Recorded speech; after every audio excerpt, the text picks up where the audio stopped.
Assalamualaikum warahmatullahi wabarakatuh.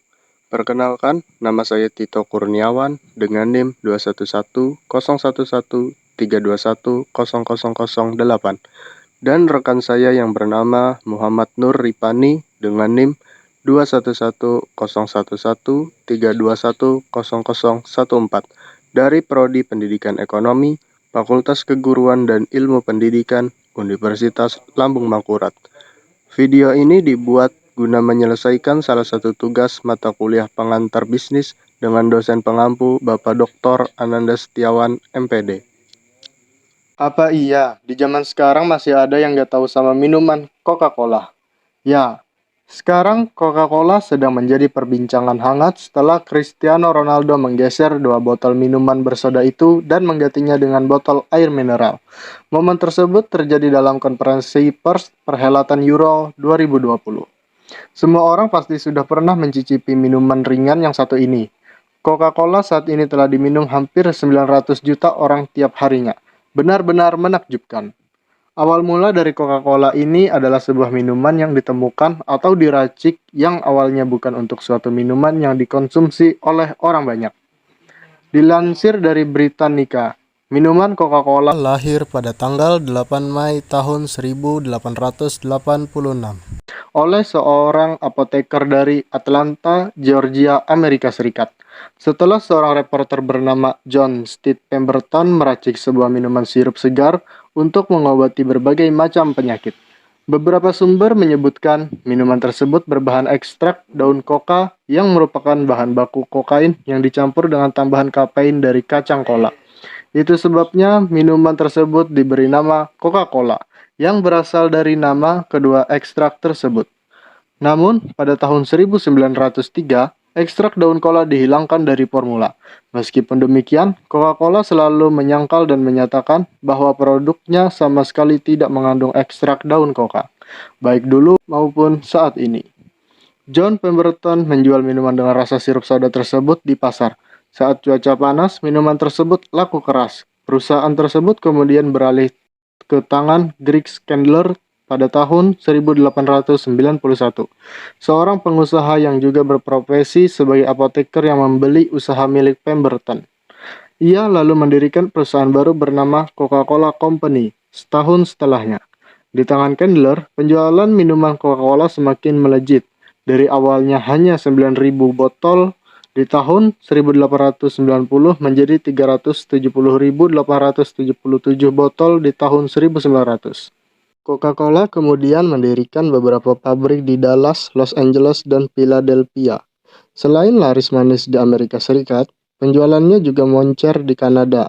Lalu di tahun 1899, perusahaan sempat mendatangani perjanjian kerjasama dengan perusahaan produsen dan distributor botol. Pihak kedua itu diberikan hak lisensi untuk membeli sirup, memproduksi botol, dan mendistribusikan minuman dengan merek Coca-Cola dari Coca-Cola Company.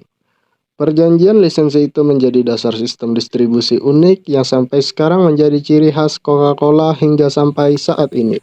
Pada tahun 1892 atau saat baru berdiri, nilai perusahaan tersebut adalah sebesar 100.000 dolar AS. Nilainya melonjak menjadi 25 juta dolar AS pada tahun 1919 atau saat perusahaan itu dijual ke sekelompok investor yang dipimpin pengusaha asal Atlanta, Ernest Woodruff. Putranya, Robert Winship Woodruff, memimpin perusahaan sebagai CEO Coca-Cola Company selama lebih dari 3 dekade, dari tahun 1923 hingga 1955. Fanta dan Sprite tahun-tahun setelah Perang Dunia Kedua jadi era kejayaan Coca-Cola. Produk perusahaan tersebut mulai dijual ke banyak negara. Pada tahun 1946, perusahaan membeli hak Fanta, merek minuman ringan yang sebelumnya dikembangkan di Jerman. Perusahaan juga mendaftarkan botol kaca pada tahun 1960. Botol kaca ikonik isi ulang yang kini sudah banyak berganti dengan botol plastik. Kemudian, di tahun 1961, perusahaan mulai memperkenalkan minuman rasa lemon bernama Sprite. Lalu minuman bermerek TAP pada tahun 1963 yang diklaim sebagai minuman bebas gula. Perusahaan juga melebarkan sayapnya ke produksi minuman jus jeruk. Coca-Cola tidak mendirikan perusahaan pengolahan jeruk baru, tapi membeli perusahaan lainnya bernama Minute Maid Corporation. Pada tahun 1978, Coca-Cola menjadi satu-satunya perusahaan yang diizinkan untuk menjual minuman kemasan dingin di China. Pada tahun 1982, perusahaan memperkenalkan minuman ringan, rendah kalori, bebas gula Diet Coke.